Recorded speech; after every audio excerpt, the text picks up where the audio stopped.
the Sew What Box sewing studio. You can see that we're in the middle of doing a bunch of work behind me. So I just wanted to come to you guys today and say hello and let you guys know what we're working on.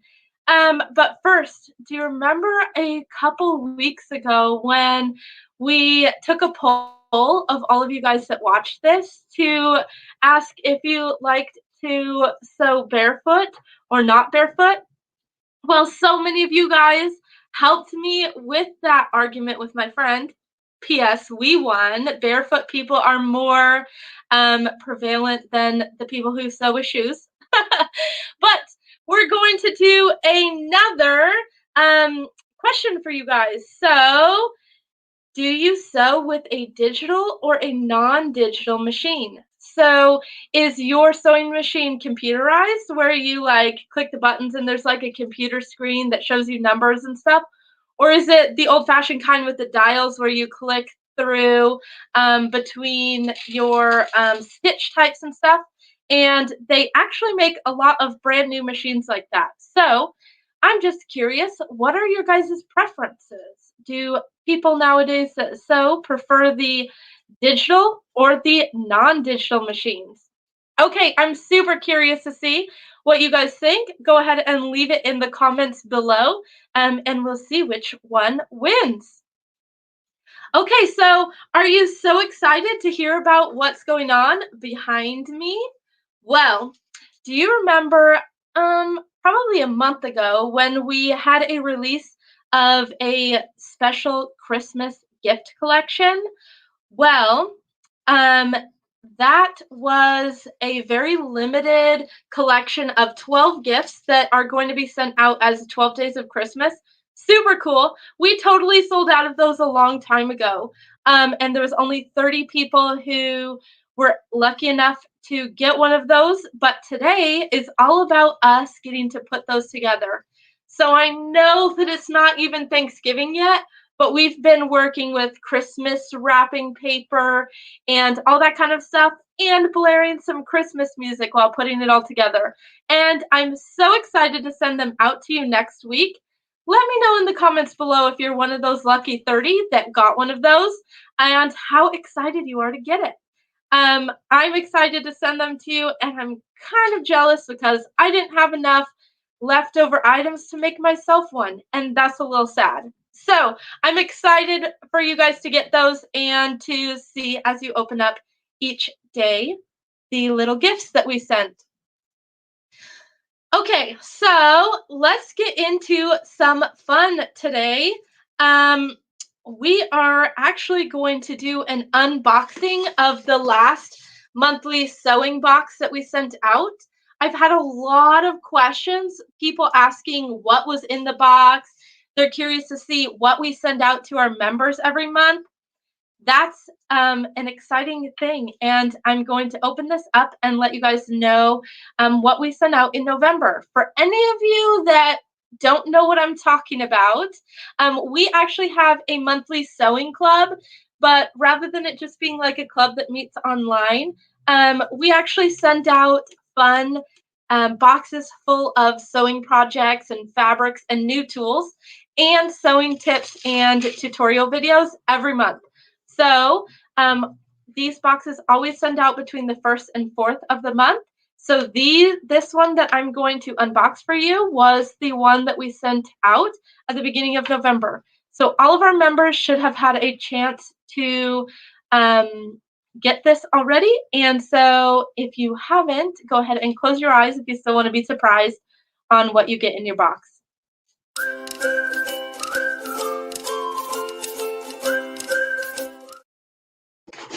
Okay, so I was really excited about this month's theme because it's all about Thanksgiving.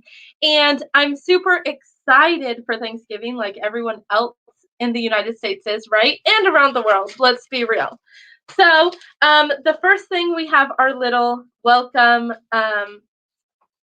card. But this month we sent out a fun recipe for sugar cookies because guess what? The fun little tool was this my friends, is an amazing cookie cutter that is the shape of a sewing machine. What? How freaking cool is this, right? And I know what you're thinking. You probably want to get one of these, but unfortunately, we have sold 100% out of these and the boxes. So this was a members only option this month. Moving on, we send out some extra fabrics in every month's box. This is a pack of 2 pieces of baking themed fabrics.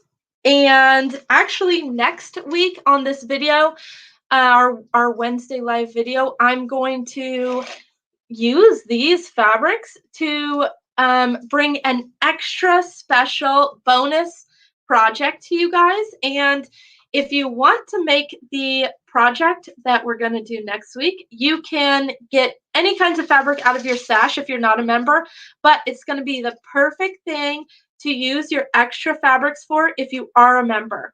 We're going to be looking at how to make a book cover for your cookbook in your kitchen. So it's going to go along great with these themed fabrics. Now to the awesome part, the piece de la resistance of our box in November. Every month we send out a pre-cut project kit, if I can get that glare to go away. There we go. So the thing that we sent out in November to go along with our Thanksgiving theme was an apron kit.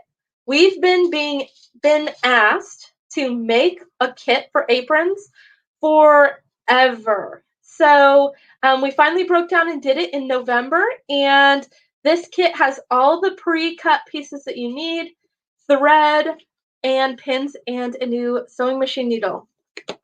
It also comes with written instructions on the back of this piece of paper, and it comes with a video tutorial. You can find the link to that on the back of this piece of paper in here too. So how cool is that?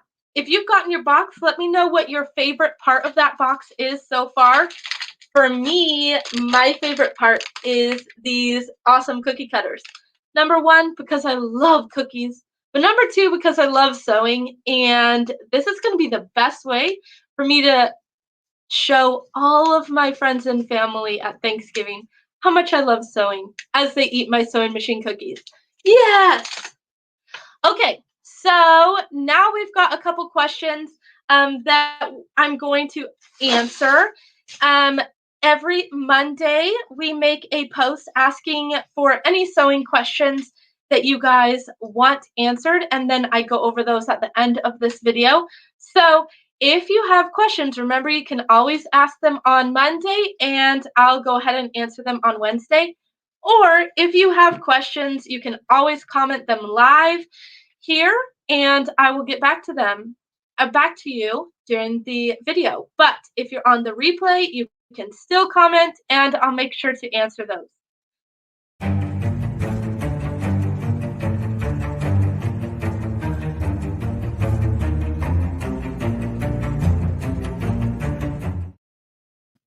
Okay, so the first one is a fun one.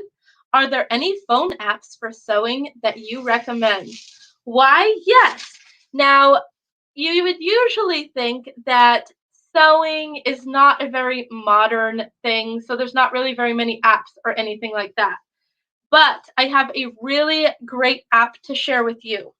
Let me see if I can get it pulled up here. So it's called Skirt Me Up. Now, if any of you guys sew clothing, you'll probably know what a circle skirt is. If you aren't familiar with them, a circle skirt is kind of like those felt poodle skirts from back in the day.